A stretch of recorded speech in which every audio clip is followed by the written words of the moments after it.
Por isso que não é. Eu não consigo ser otimista com as eleições. Então, a democracia brasileira, ela é uma democracia que ela tá muito viciada. Mas é um negócio que eu olho também e falo, cara, pra que estão fazendo isso, entendeu?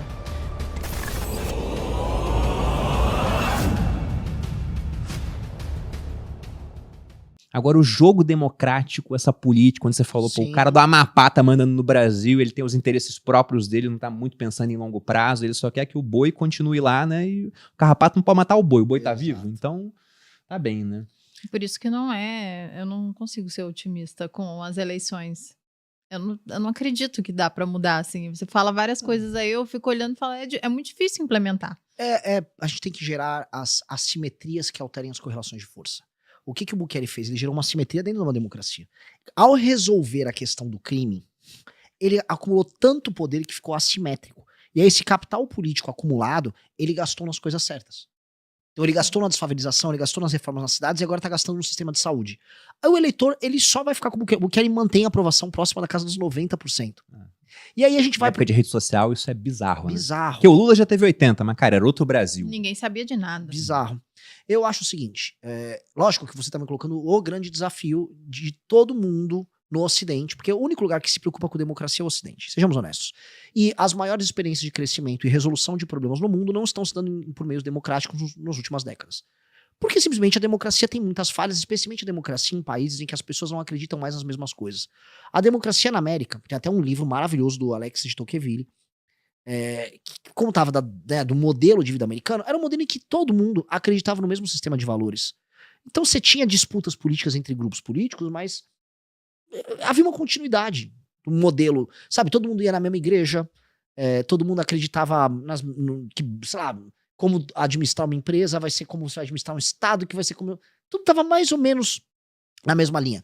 Dos anos 60 em diante, tudo isso vai moendo. E aí as democracias vão virando sistemas de autossabotagem. E aí todo aquilo que a gente chama de Ocidente, democrático, tá em pandarecos. Então a república, o modelo republicano democrático do Ocidente tá quebrado sim. E é proibido falar isso, porque, então você vai dar um golpe, todas aquelas discussões. Mas assim, a gente precisa falar, a democracia tá em crise. E a culpa não é dos populistas de direita. A culpa, assim, para estudar isso, talvez a culpa seja do pacto que o mundo fez após a Segunda Guerra Mundial, que estabeleceu que você tem uma economia de mercado com democracia, é o modelo que você tem para enfrentar o comunismo. E aí, quando caiu o muro de Berlim, quando acabou a União Soviética, veio aquela ideia, a história acabou, e pronto, acabou tudo, e é isso. E aí veio a China, não, a história não acabou, existem outros modelos, Singapura existem outros modelos, e a gente tá crescendo bem mais que vocês, e vocês estão envelhecendo, ficando frágeis e perdendo vitalidade. E é um problema. Então, o que a gente propõe? Eu acho que o que a gente chama de Ocidente tem que reformar a democracia, porque tem uma coisa boa na democracia, a troca de poder. É muito legal se você tá em Singapura e cai no Lee Kuan Yew. Mas se você cai no Fidel Castro... Não, cai no Maduro. Aí você tá alinhado. Então, são quantos Lee Kuan Yews pra outras porcarias, né? Então, como reformar isso? Como ter isso? Eu acho que a troca de poder, ela é muito importante. Agora, um sistema que acha que a democracia resolve problemas e os sistemas de incentivo, que, por exemplo, o modelo chinês tem, para que um político ascenda, sem depender apenas do voto, da compra de voto ou de gravar vídeo em rede social, mas através de indicadores de desempenho objetivos, tal qual uma empresa, que aí sim a entrega acontece, o resultado vem e aí ele tem a ascensão dele. A ascensão dos homens em qualquer sociedade, sistemas que permitem ascensão múltipla, eles são sistemas que apresentam boas competições e você tem, vamos dizer, os melhores chegam no topo. Hoje não são os melhores que chegam no topo. Hoje, como eu disse, a gente vive numa república muito mais Amapá do que São Paulo. Se a gente altera os sistemas de meritocracia no Brasil, pode ser que a gente proponha para o mundo uma reforma, que foi isso um dos artigos que a gente publicou na gringa. Tem muita gente na direita americana, direita europeia, traduzindo o artigo nosso, traduzindo a nossa tese. Tem um artigo famoso que chama Meritocracia no Brasil, falando disso, em que, na prática, eu até escrevi para a revista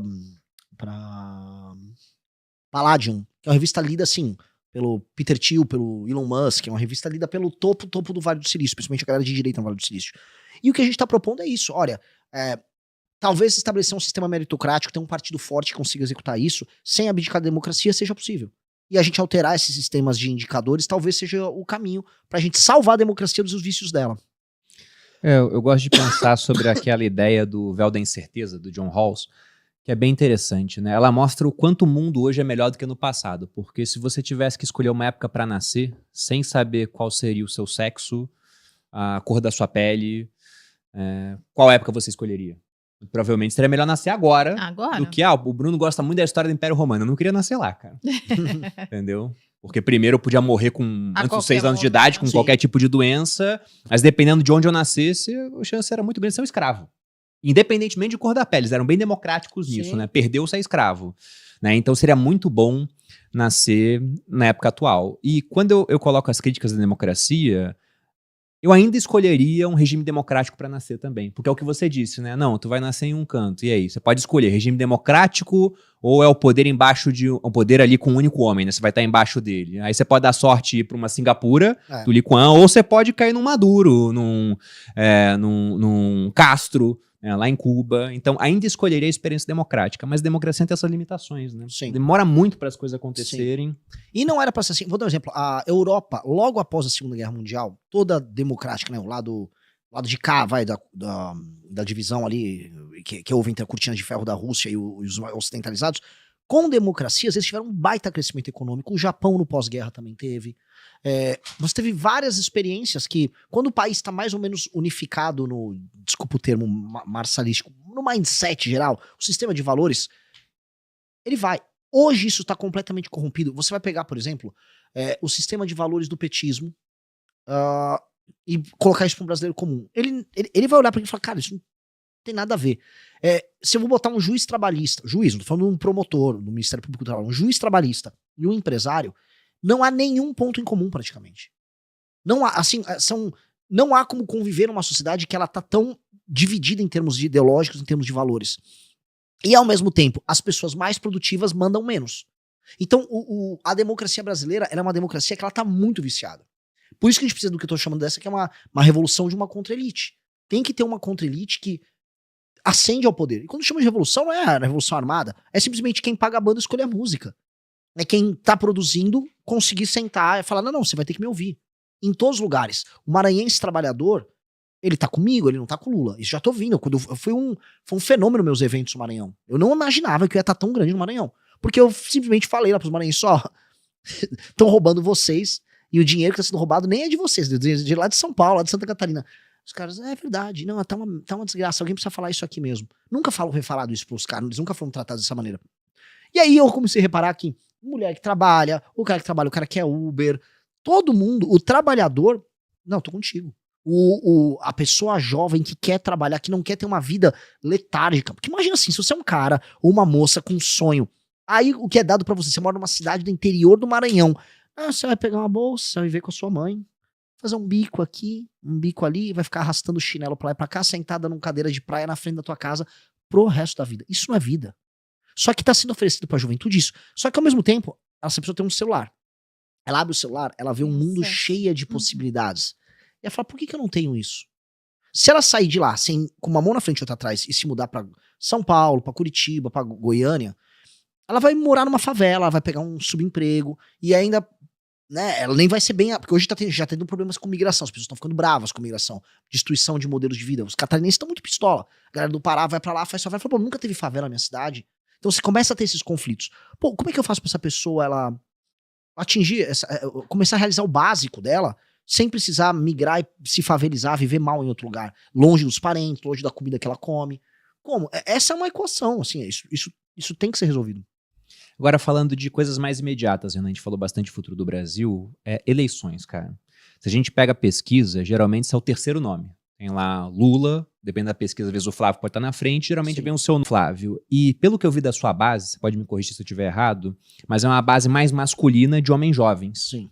Então qual o seu plano para conquistar esse eleitor mais velho e também o voto feminino, cara?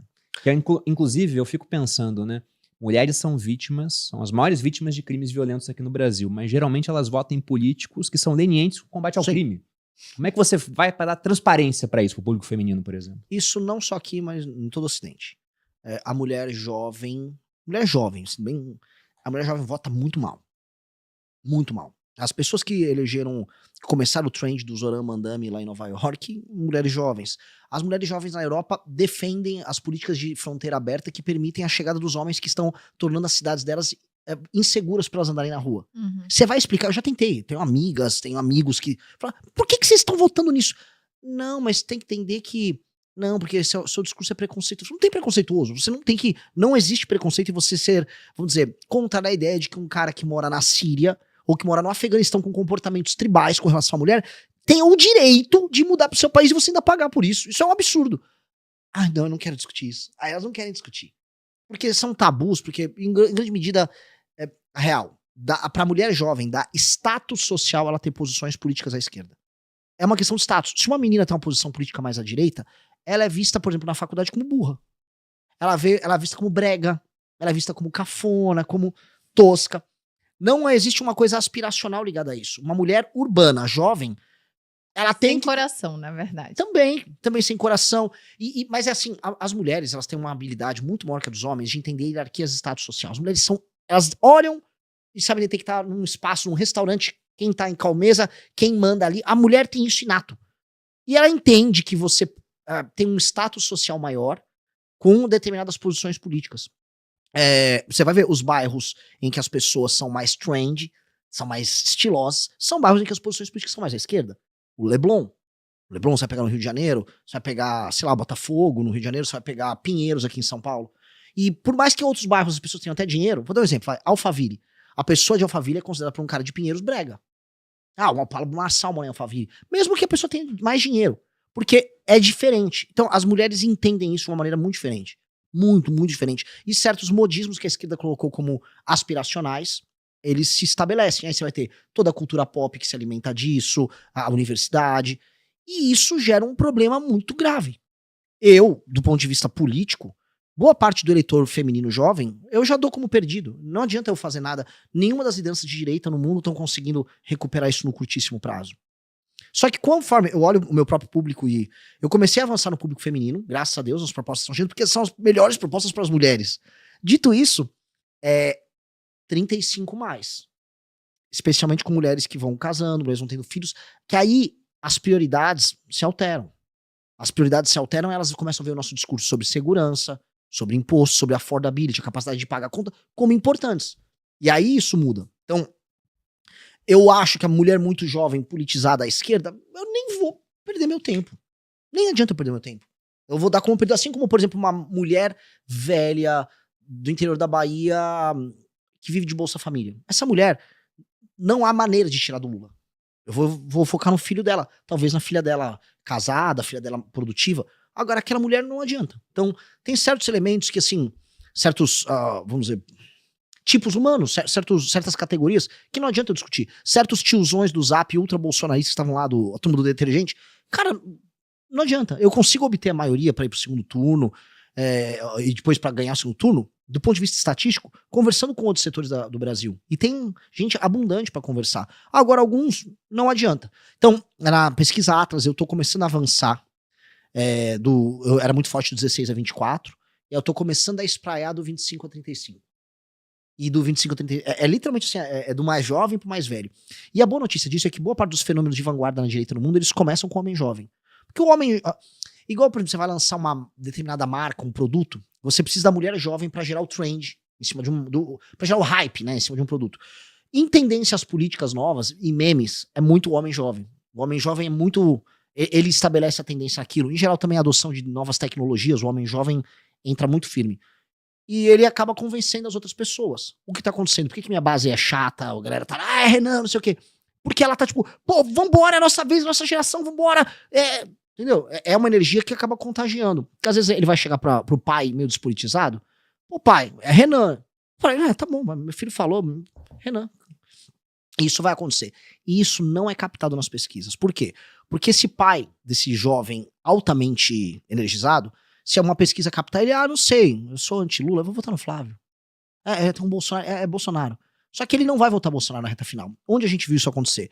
A votação do Arthur, que aparecia com 2% nas pesquisas para prefeito de São Paulo, que tinha esse mesmo eleitorado jovem, veio o dia da votação, ele quintuplicou e subiu para 10.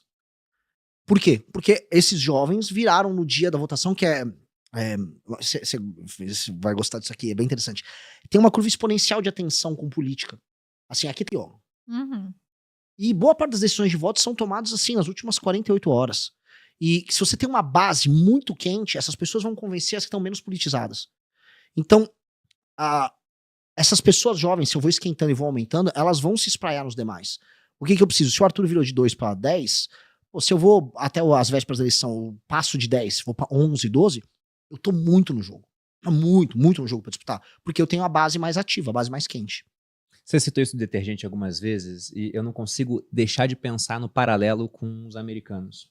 Porque o Donald Trump, há um tempo atrás, ele veio com a ideia de que Tilenol pode ser responsável pelo aumento do número de pessoas com autismo nos Estados Unidos. Aí eles começaram a tomar Tilenol como Exato. se não houvesse o amanhã. E aí eu até falei, pô, interessante, né? Ele vai parar de tomar lá, a gente vai conseguir ver se vai diminuir nos próximos anos. É meio que um estudo científico feito em campo aberto. Mas não tinha prova quanto a isso. Aí teve um pessoal de esquerda, o Trump falou, começaram a tomar muito Tilenol. Uma mulher grávida tomou, o bebê morreu. Nossa. Porque ela tá grávida, pô, entendeu? Ela se entupiu de Tilenol, teve essa consequência. Se fosse pouco, talvez não passasse nada, entendeu? Mas ela tomou muito, só pra provar que o Trump tava errado. E no final ela acabou perdendo o bebê. Aqui no Brasil, felizmente, tomar detergente não vai matar ninguém. Mas é um negócio que eu olho também e falo, cara, pra que estão fazendo isso, entendeu?